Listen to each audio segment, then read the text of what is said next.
នៅសាកលវិទ្យាល័យជាតិគ្រប់គ្រងថ្ងៃទី30ខែមេសាឆ្នាំ2025ឯកឧត្តមទេសរដ្ឋមន្ត្រីអៀងម៉ូលីប្រធានអាជ្ញាធរជាតិប្រយុទ្ធនឹងជំងឺអេដស៍បានអញ្ជើញធ្វើបដកថាស្ដីពីការឆ្លើយតបនឹងមេរោគអេដស៍និងជំងឺអេដស៍នៅកម្ពុជាដល់និស្សិតនៃសាកលវិទ្យាល័យជាតិគ្រប់គ្រងកម្មវិធីនេះរៀបចំឡើងដើម្បីបង្កើនការយល់ដឹងនិងការចូលរួមប្រយុទ្ធទប់ស្កាត់ការឆ្លងរាលដាលមេរោគអេដស៍និងជំងឺអេដស៍អញ្ជើញចូលរួមក្នុងកម្មវិធីបដកថារួមមានឯកឧត្តមសាស្ត្រាចារ្យសាកលវិទ្យាធិការឯកឧត្តមអនុប្រធានអគ្គលេខាធិការអគ្គលេខាធិការរងអាជ្ញាធរជាតិប្រយុទ្ធនឹងជំងឺអេដស៍បុគ្គលិកអង្គការសុខភាពបុរសនិងសាកលវិទ្យាធិការរងមន្ត្រីព្រមទាំងនិស្សិតសាកលវិទ្យាល័យជាតិគ្រប់គ្រងជាង200នាក់ឯកឧត្តមទេសរដ្ឋមន្ត្រីបានបញ្ជាក់ថាការឆ្លើយតបនឹងមេរោគអេដស៍ជាការងារពហុវិស័យរួមទាំងវិស័យសុខាភិបាលផងដែរការងារនេះត្រូវមានការចូលរួមពីតួអង្គពាក់ព័ន្ធជាច្រើនក្នុងនោះអ្នកផ្ទុកមេរោគអេដស៍ជំងឺអេដស៍ជាអ្នកជំងឺមួយជីវិត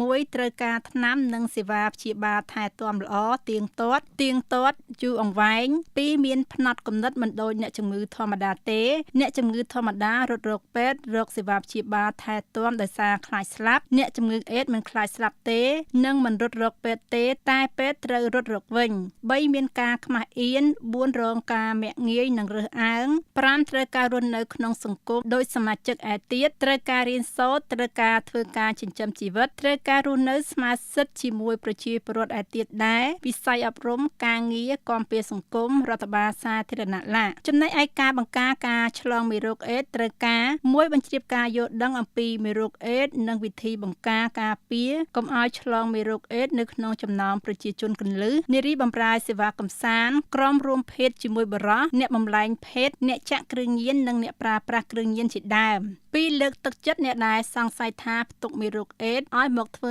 តេស្តឲ្យចេះប្រើស្រោមអនាម័យចេះប្រើព្រៀបវិធីលេបថ្នាំបង្ការជាមុនការប្រព្រឹត្តប្រឈមនឹងការឆ្លងមេរោគអេដស៍ឬភាពការព្យាបាលបង្ការក្រោយពីប្រឈមនឹងការឆ្លងមេរោគអេដស៍ឯកឧត្តមទេសរដ្ឋមន្ត្រីបានបន្តថាដោយសារមានការពាក់ព័ន្ធពីតួអង្គជាច្រើនដើម្បីឆ្លើយតបនឹងមេរោគអេដស៍ទើបអង្គការ UNAIDS បានដាក់ចេញនូវគោលនយោបាយ3គឺយុទ្ធសាស្ត្រឬក្របខ័ណ្ឌផែនការសកម្មភាពតែមួយស្ថាប័នសម្របសម្រួលតែមួយនិងប្រព័ន្ធតាមដានវាតម្លៃតែមួយទន្ទឹមនឹងនេះអាជ្ញាធរជាតិប្រយុទ្ធនឹងជំងឺអេដស៍ក៏ត្រូវបានបង្កើតឡើងដើម្បីសម្របសម្រួលការឆ្លើយតបនឹងមេរោគអេដស៍និងជំងឺអេដស៍ជាពហុវិស័យហើយនៅរៀងរាល់5ឆ្នាំម្ដងអាជ្ញាធរជាតិប្រយុទ្ធនឹងជំងឺអេដស៍រៀបចំយុទ្ធសាស្ត្រគោលនយោបាយក្នុងការប្រយុទ្ធនឹងជំងឺអេដស៍ក៏ប៉ុន្តែកាលពីឆ្នាំ2024កន្លងមកនេះរាជរដ្ឋាភិបាលបានដាក់ចេញនូវយុទ្ធសាស្ត្រនៅគោលនយោបាយជាតិបញ្ចប់អេដស៍និងចីរភាពកម្មវិធីអេដស៍សម្រាប់ឆ្នាំ2023-2028ឯកឧត្តមទេសរដ្ឋមន្ត្រីបានបន្ថែមថាបទពិសោធន៍ក្នុងការប្រយុទ្ធនឹងជំងឺអេដស៍នៅកម្ពុជាក្នុងពេលកន្លងមក